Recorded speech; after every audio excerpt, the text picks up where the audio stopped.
Hey guys, it's X-Bandit3 here. I know it's been a while, but yeah, stuff's been going good with the Civic Si. Bought some new parts for it last week and buying some more this week. So let's get in depth here on the Hybrid Racing cold air intake. This intake for the car is a 3.5-inch intake. Here's the intake portion of it. I have an AEM pre-filter on there, which goes over the existing filter, and the purpose of that is to keep more dirt and stuff and water out of the filter. So there's the original filter. I can fit my arm actually inside this intake, like the piping, which kind of makes for a weird thing.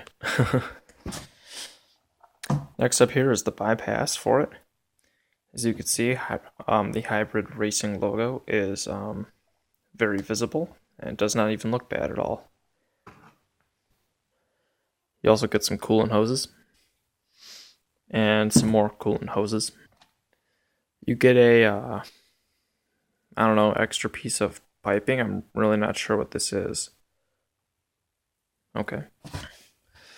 And you get a fairly big battery tray with it. This probably weighs, I don't know, 5 pounds or so, but it looks very sturdy and it's all metal. So I'm not worried about it cracking or bending or anything because you have to relocate the battery on there.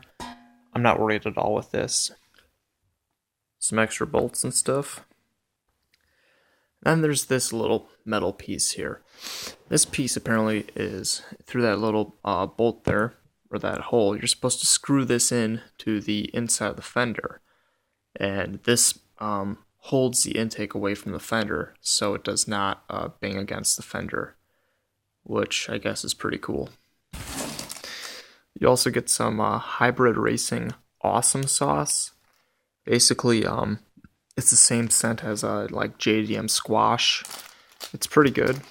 Yeah, these are very good. Alright, so that's everything that came with the intake from Hybrid Racing, minus the sticker. If you want to get the AEM pre-filter, it's called the Dry Flow pre-filter. Model number is 14002.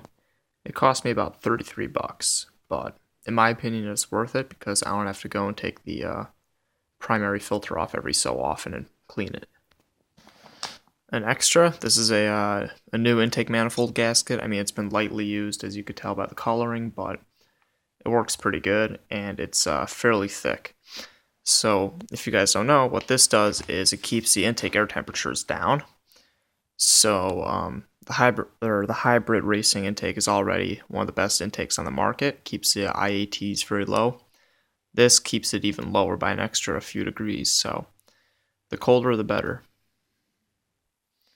And lastly, a Hasport 62A rear motor mount.